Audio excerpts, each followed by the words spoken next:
Boa tarde, pessoal. Sejam bem-vindos, então, ao nosso curso preparatório para a Prefeitura de Chapecó, certo? O nosso objetivo da aula de hoje é iniciar noções de direito constitucional, tá? Então, vamos analisar primeiramente aqui o que vai cair, né, que o professor André vai dar para vocês de preparação.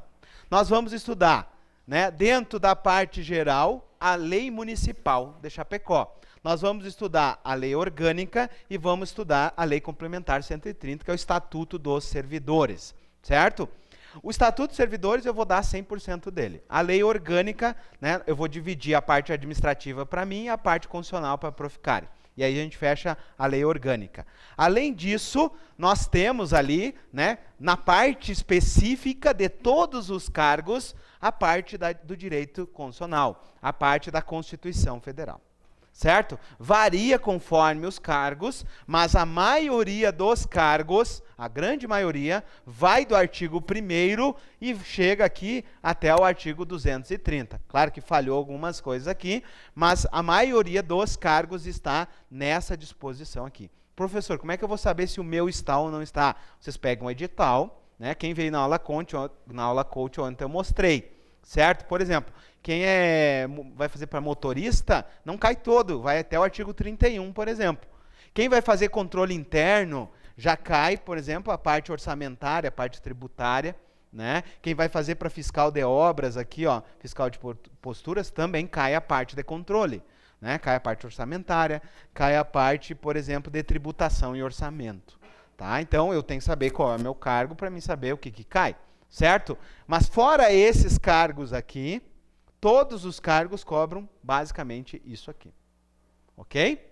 Então, nós vamos começar a estudar na aula de hoje, né? Nós vamos começar a estudar o capítulo que trata da administração pública. O que nós vamos fazer, então? Nós vamos do artigo, aqui dentro da administração pública, nós vamos do artigo 37 até o 41. Isso é comigo. Tá? Então, a gente vai estudar o capítulo que trata da administração pública. Pode passar, dona. Certo? Então, na aula de hoje, pessoal, são noções de direito constitucional. Nós vamos preparar nessa aula e na próxima, tratar da Constituição, na parte administrativa, na parte do servidor público. Para que o professor está fazendo essa base? Para quando a gente pegar o Estatuto do Servidor, vocês não tomarem um choque. Então, eu vou preparar vocês para a leitura do Estatuto, tá? Porque todas as regras do Estatuto saem da onde? Onde é que vocês acham que saem as regras do Estatuto da Prefeitura de Chapecó, do Estatuto dos Servidores Federais, né, da Constituição Federal? E da onde? Do artigo 37 ao artigo 41. Então, é essa a base que nós temos que ter hoje. Então, a partir daqui, a gente forma a base, então, para entender o Estatuto e entender a lei orgânica. Qual a vantagem de eu estar estudando assim? Quando eu estudo aqui, quando eu pegar a lei orgânica, eu vou ver que é uma repetição. É basicamente uma repetição, né, trazida para a visão de um município, mas é basicamente uma repetição. Tá? Então, a gente vai repetir muitos assuntos. Né? Então, por quê? Porque a base é constitucional, depois eu vou para o Estatuto, depois eu vou para a lei orgânica. Certo? Mas antes de nós chegarmos aqui, então do 37 ao 41, nós precisamos então, né, tratar de uma parte introdutória antes de entrar em administração pública. E aí, pessoal, a primeira coisa que nós precisamos entender é o que é Estado. O que é Estado? Tá? Se a gente pegar o artigo 1º da Constituição Federal, ele diz o seguinte: a República Federativa do Brasil é formado pela união indissolúvel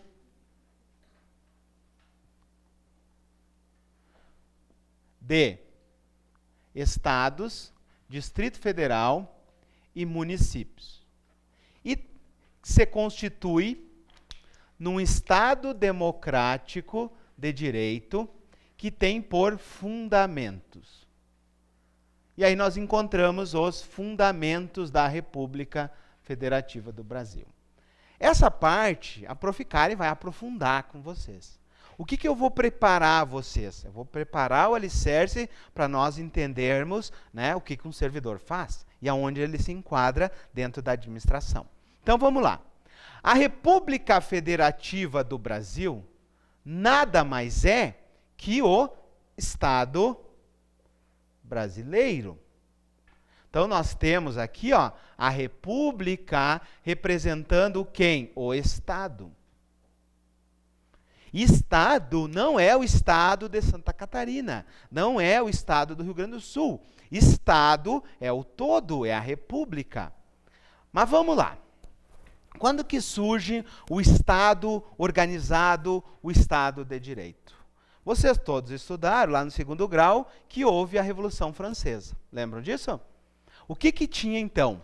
Nós tínhamos os monarcas, os estados absolutistas, onde todo o poder estava na mão dos reis, certo? E aí havia uma burguesia que estava fazendo comércio e acumulando riqueza. E chegou um momento da história onde surgiu a chamada Revolução Francesa. E lá na Revolução Francesa, no século XVIII, aconteceu um fato importantíssimo. Na Revolução Francesa, o Estado passa a respeitar as suas próprias leis. Essa é a grande diferença de um Estado moderno, um Estado de direito. Isso surge na Revolução Francesa. Tá? Para nós entender esse contexto que nós estamos hoje, onde nós temos um Estado que respeita as leis, vamos pensar o seguinte, um cidadão vai chegar na Secretaria de Saúde, a enfermeira que trabalha lá tem que respeitar a legislação municipal?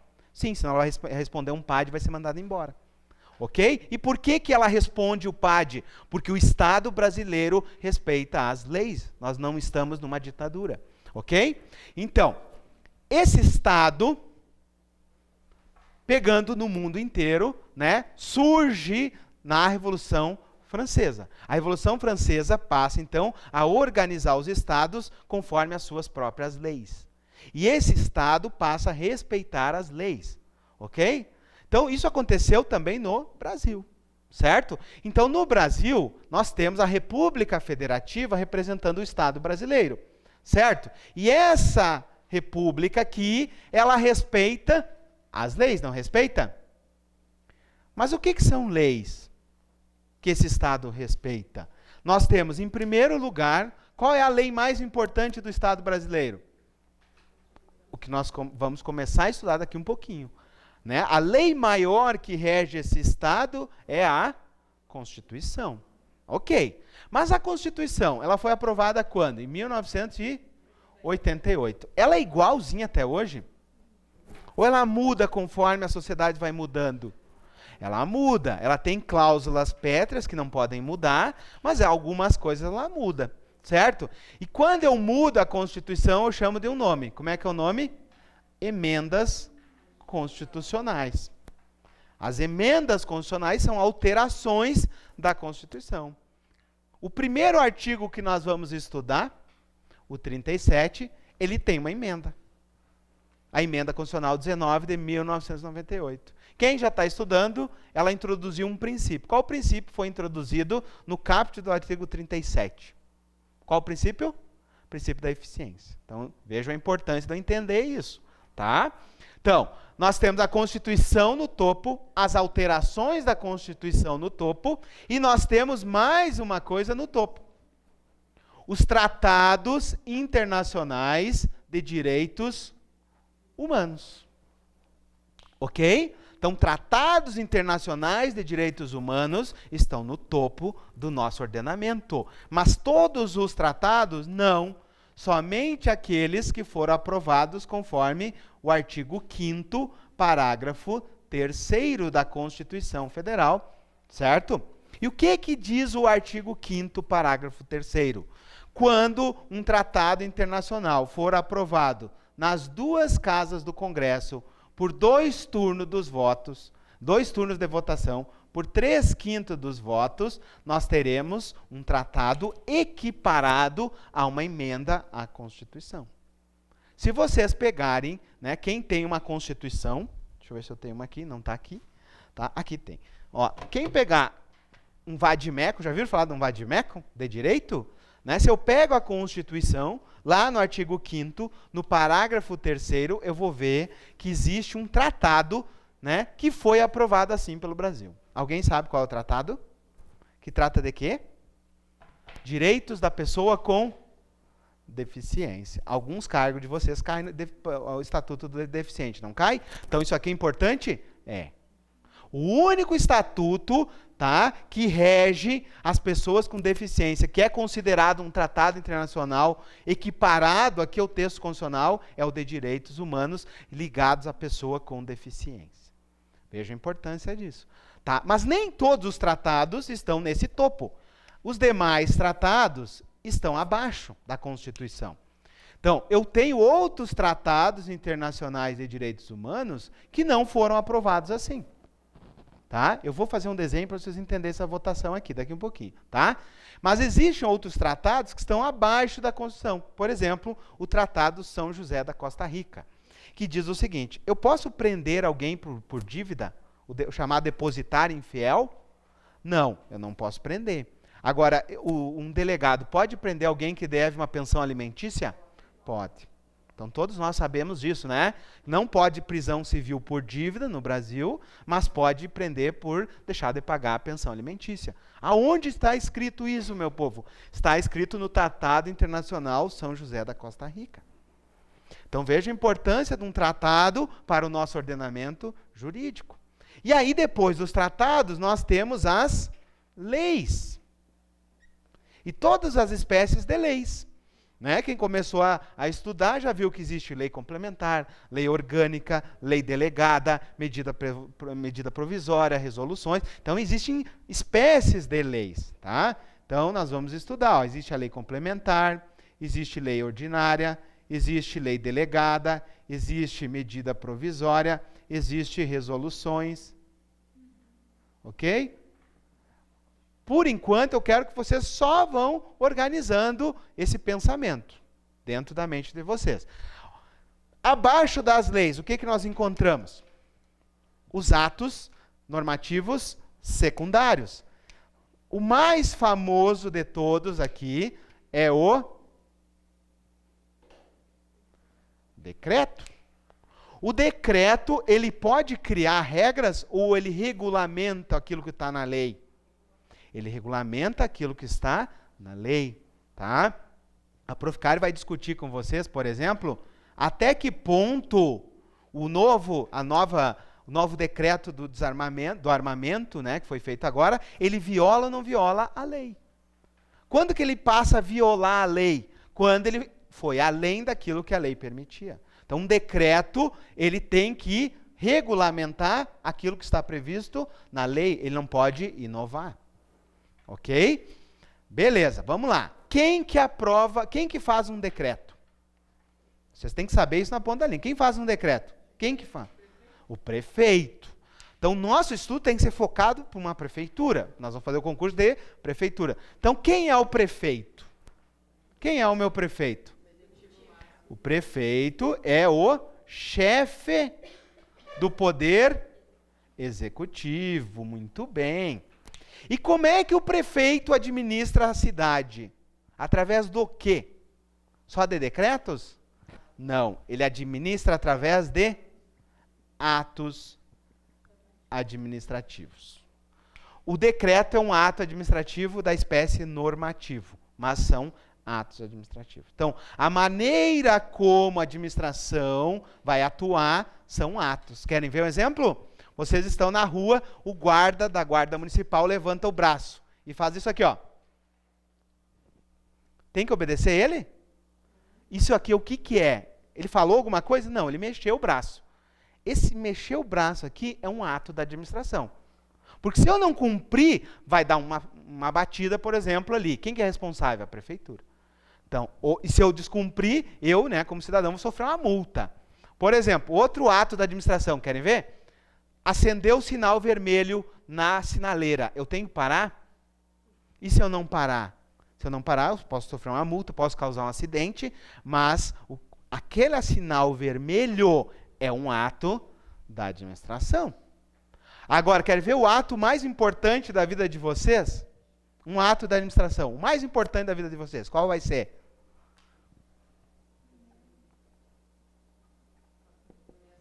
A nomeação de vocês é um ato da administração. O mais importante. É quando o chefe do Poder Executivo nomeia os aprovados no concurso. Esse é o tão sonhado ato da administração. Concorda comigo? E depois não vão ter outros atos? Vai ter um ato, por exemplo, que vai promover vocês na carreira. Outro ato importante. Pode ter um ato ruim, pode ter um ato de exoneração, se não for bem no estágio probatório. Pode ter um ato de demissão, se envolver em corrupção. Ok? Então, vários atos, o prefeito vai organizando a cidade. Por exemplo, o prefeito pode fazer um ato para lançar uma obra. Ele vai fazer, por exemplo, ele vai contratar uma licitação para fazer uma obra, e aí vai ter aqui a colega lá do controle interno que vai fiscalizar a licitação. Esse o papel do controle interno, é ver se a licitação cumpriu os requisitos da lei. Ok? Mas beleza, essa parte é uma introdução. Feito? Depois nós vamos trabalhar melhor isso. O que eu quero que vocês entendam? O Estado organizado, ele surge com a Revolução Francesa. E o Brasil segue essa mesma lógica. Porque, artigo 1º, a República Federativa do Brasil é a união de Estado, Distrito Federal e municípios e se constitui num Estado democrático de direito. O que é um Estado de direito? Nós acabamos de falar. Um Estado de direito é um Estado que faz as suas leis, ele faz a lei e ele cumpre essa lei. Ok? Nós não estamos num país como a Venezuela, onde o seu administrador não cumpre a sua própria lei. Nós estamos num país democrático, onde tem uma Constituição aprovada pelo Congresso. E o presidente tem que respeitar, e nós também. Todos nós respeitamos a nossa Constituição. Isso é um Estado de direito. Ok? Para evitar abusos. Fechou? Tá. E o que é Estado democrático? O que significa Estado democrático? O que é demo? O que é democracia? Poder que emana de quem? Do povo. Estado democrático é aquele que o poder demana do povo. É o povo que detém o seu poder. E ele exerce de duas maneiras. Diretamente, esse povo pode exercer diretamente, ou através de representantes. Que é quando nós vamos lá, naquele domingo, colocar uma cédulazinha para votar. E quando que o povo diretamente exerce o seu poder? Através do plebiscito e através do referendo. O plebiscito é uma consulta anterior e o referendo é uma consulta posterior do Congresso. Então, antes de fazer, se faz um plebiscito. O referendo, ele só referenda, ou seja, primeiro faz a lei, depois coloca para o povo votar. Daí é um referendo, tá? Isso aqui, a Prof. Karen vai aprofundar na parte de direito constitucional. O que eu quero que vocês entendam? Que nós temos um Estado democrático onde, né, esse Estado respeita a lei e o poder emana do povo. Certo? Fechou? Então, vamos lá. Esse Estado aqui, ele tem elementos que constituem esse Estado. São 3 elementos, ok? Nós temos 3 elementos que constituem esse Estado. Primeiro elemento que nós temos, né, um território, certo? Nós temos um território. Então, nós temos elementos do Estado. O primeiro elemento do Estado é o território. Qual é o segundo elemento desse Estado? É o povo. E quem é o povo brasileiro? É aquele que tem um vínculo com esse Estado. E esse vínculo tem um nome. Como é que se chama o nome? Qual é o vínculo entre o professor André e o Estado brasileiro? Que todos nós temos na carteira de identidade. Nacionalidade. Tá? Nacionalidade. Cai na prova de vocês nacionalidade? Vamos voltar aqui, ó. Cai para vocês nacionalidade. Onde é que está a nacionalidade, quem está estudando? Qual é o artigo? O artigo é o artigo 12. Artigo 12 cai na prova de vocês. Tá? Então nós vamos estudar, e na verdade a Prof. Karen que vai dar a parte do vínculo que é a nacionalidade. Aí vocês vão aprender lá no artigo 12 da Constituição Federal o que é um brasileiro nato. O que é um brasileiro que se naturaliza, o brasileiro naturalizado. O que é um estrangeiro. Isso tudo nós vamos aprender. Então, o conceito de povo é aquele que se vincula por esse Estado através de um vínculo jurídico. Ok? Agora, existe outro conceito que não está dentro do conceito de Estado, que existe o conceito de população. População é um conceito mais amplo.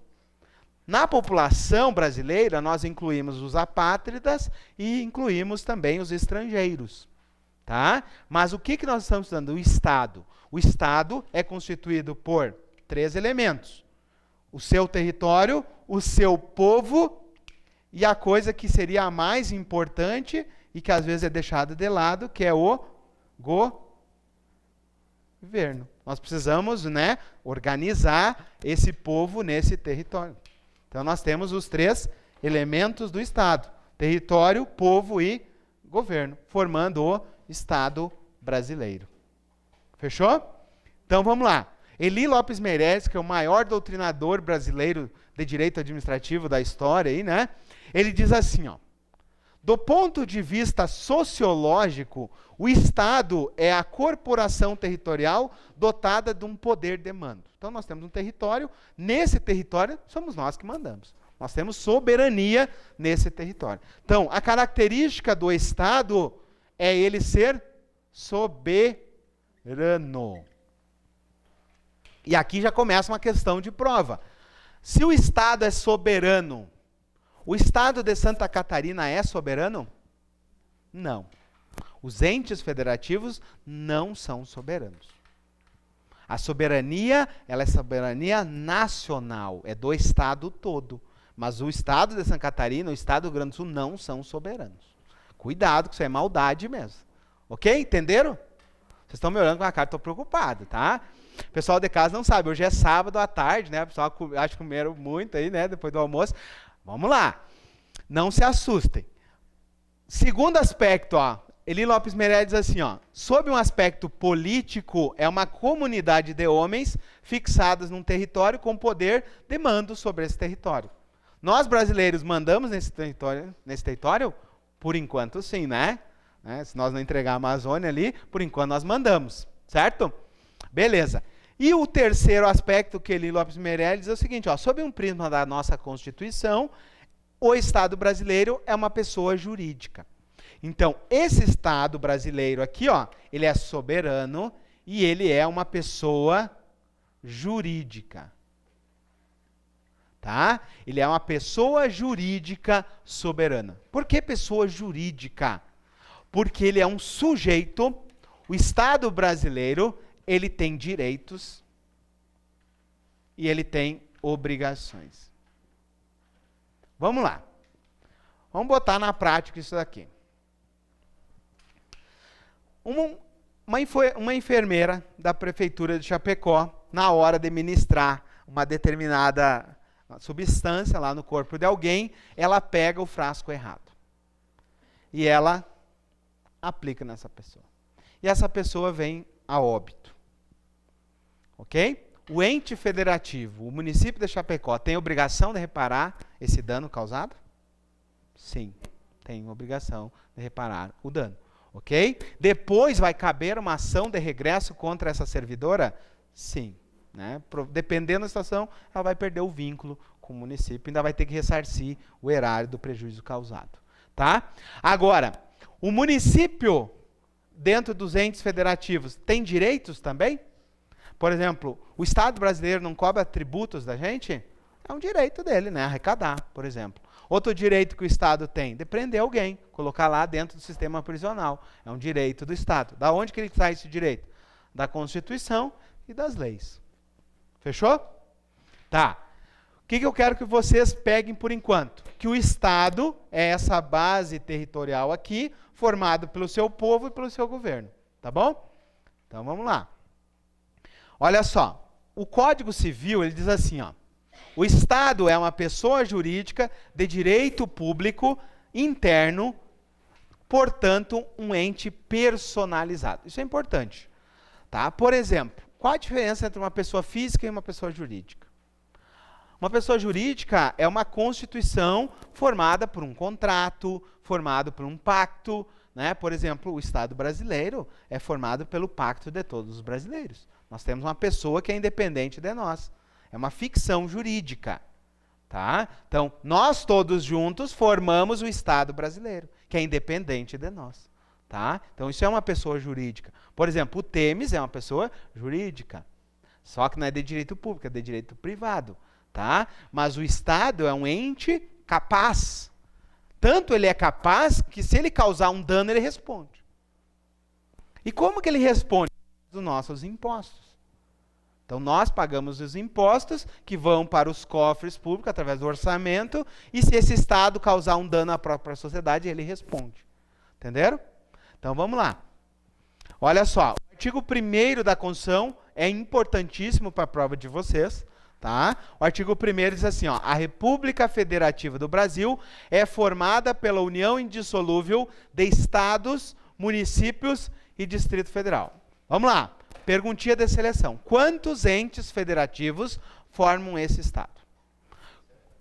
Isso, 27 são os estados. Mas vamos lá, eu quero as espécies de entes.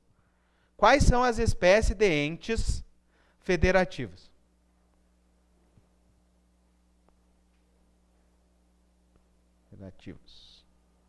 Quais são as 4 espécies de entes federativos que formam esse estado?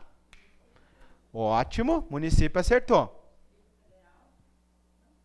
Isso, município, Distrito Federal acertou também. Próximo, falta 2. União e estados. Aí entra o que o colega falou, que são 27 estados.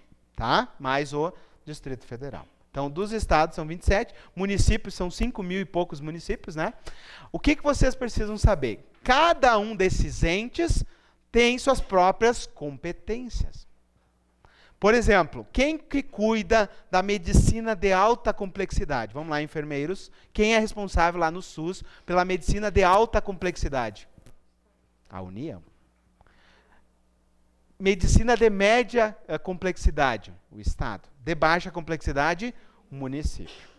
Ok? Então, essa organização se dá para o SUS, se dá para a educação. Por exemplo, quem que cuida da educação superior no Brasil? Que tem como obrigação? A União. A União.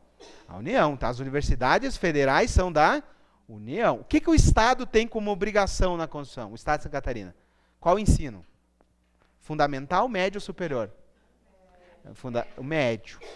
Tá? Ah, mas tem o DESC. O DESC é a opção da Assembleia do Estado.